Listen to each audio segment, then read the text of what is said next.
Տիկին Փոստանջան, խնդրում եմ ներկայացրեք ինչ տեղի ունեցավ դատական նիստին, երբ ավարտվեց,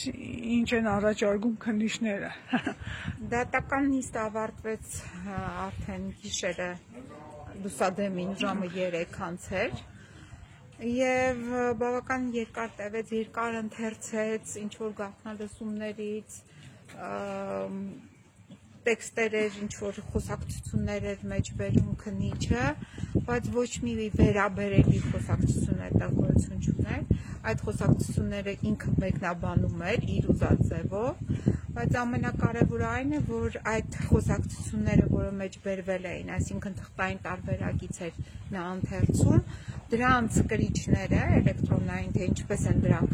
ձեռք բերվել, դրանք ներկայացված չէին դատարանին։ Բայց բացի այդ նաև դատարանին ներկայացված չէր այն դատական ակտերը, որոնց հիման վրա կատարվել էին այդ գաղտնալսումները,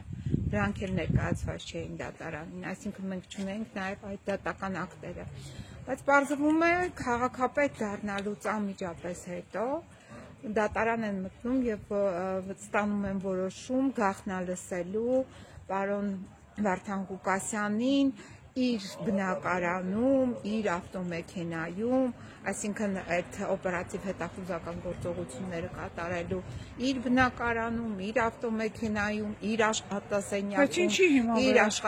մենք չգիտենք, դրա համար եմ ասում, այդ դատական ակտը ներկայացված չէր դատարանին։ Իսկ դա շատ կարևոր փաստաթուղթ է, որի հիման վրա պետք է նաև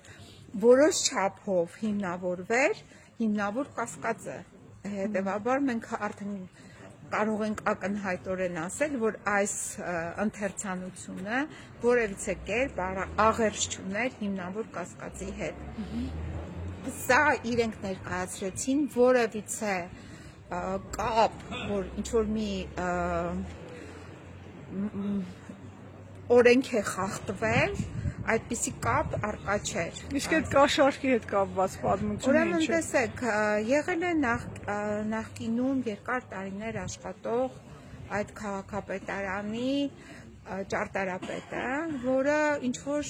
գործողություններ ծավալել է եւ գործողությունները ծավալել է ոչ թե Վարդան Ղուկասյանի պաշտոնավարման ժամանակահատվածում, այսինքն ոչ թե այս մի քանի ամիսների ընթացքում, այլ դրանից առաջ Սարիկ Մինասյանի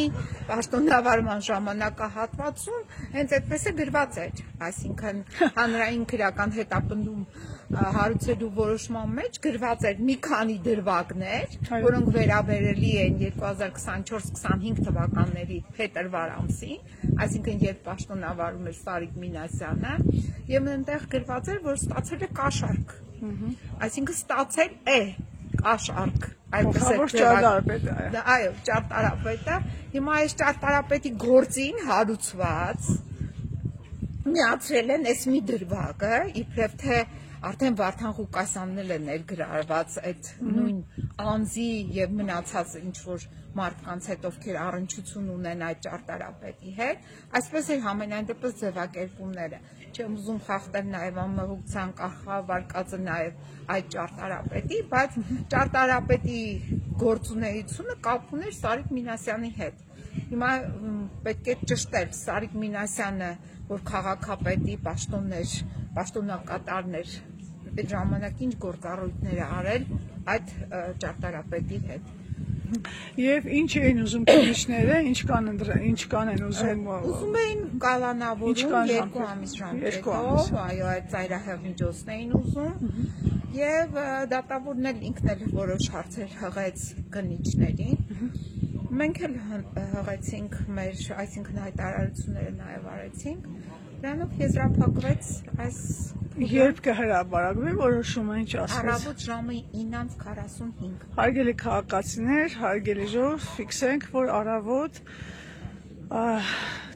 ոնց 10-15 պագաս, կհրապարակվի որոշումը, ոնց կլինեք դատարանի փակում, եթե ձեզ հետաքրքիր է։ Շնորհակալություն, Տիկին Փոստանջան։